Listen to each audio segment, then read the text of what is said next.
como que torna, né, um plano diretor mais efetivo, né? Eu acho que primeiro conhecendo os dados, né? Conhecendo dados técnicos, topográficos, dados georreferenciados das cidades, um bom desenvolvimento já é um bom primeiro caminho, né, para a gente desenvolver isso.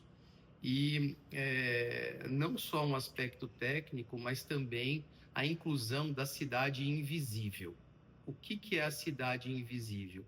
É aquela que não consta nos planos diretores.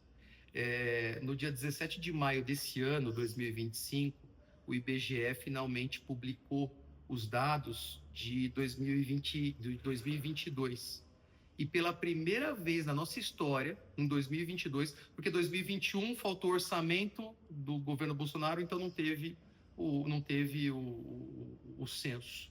Em 2020 foi o ano do Covid, também não teve censo. Então nós ficamos esses 2 anos sem censo. Em 2021 foi a primeira vez que as favelas foram incluídas, porque eram partes da cidade que nem estavam sendo contadas no plano diretor.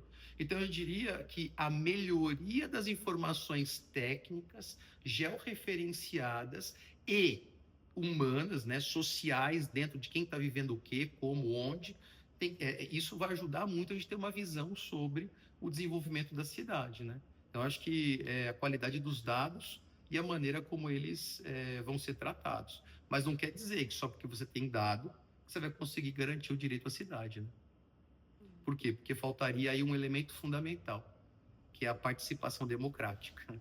Então, a participação popular dos processos que envolvem o desenvolvimento urbano é um dos pontos do direito à cidade. Direito à cidade é você ter o direito não só de habitar, de viver, mas de escolher também sobre os destinos que a cidade pode ter, né? Então, você tem inúmeras questões também. Eu diria, para analisar bem uma cidade, é difícil você olhar um bairro pobre e um bairro rico e querer compará-los. Você consegue comparar. Entender a segregação socioespacial, ela está na cara. Você viaja em bairros, você consegue entender isso. Mas o importante não é você ir num bairro e falar, esse é um bairro que eu classifico de uma maneira ou de outra. Mas o fundamental é você entender como que a pobreza se alastra. Por que as pessoas pobres vão mais para um lado do que do outro lado? Por que a pobreza veio para cá? Como que esse bairro foi criado? Como não foi criado?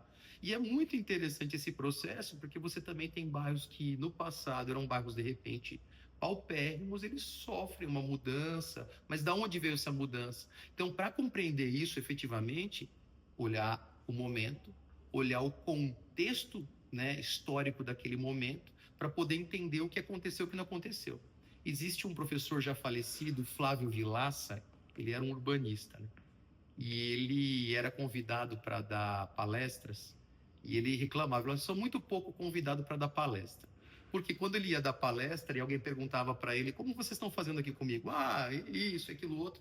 Como ele conhecia tão profundamente o poder local de vários municípios, ele dizia lá em Araraquara, por exemplo, aqui em Araraquara, o problema que tem aqui em relação ao bairro tal, tem que conversar com a família lá, hipoteticamente, né? Não sei se existe essa família. Tem que conversar lá com a família dos Garcia.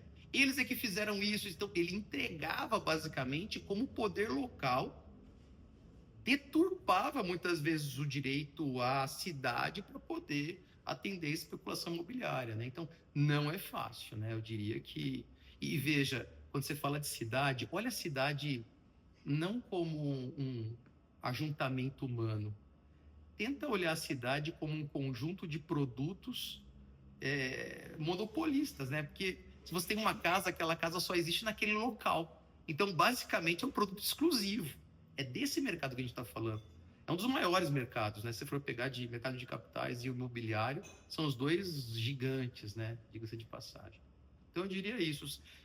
Mais dados técnicos, né? Georreferenciados, dados sociais efetivos com a inclusão de favelas, né? Esse tipo de coisa, e mais participação popular também dentro das decisões sobre a construção do plano diretor.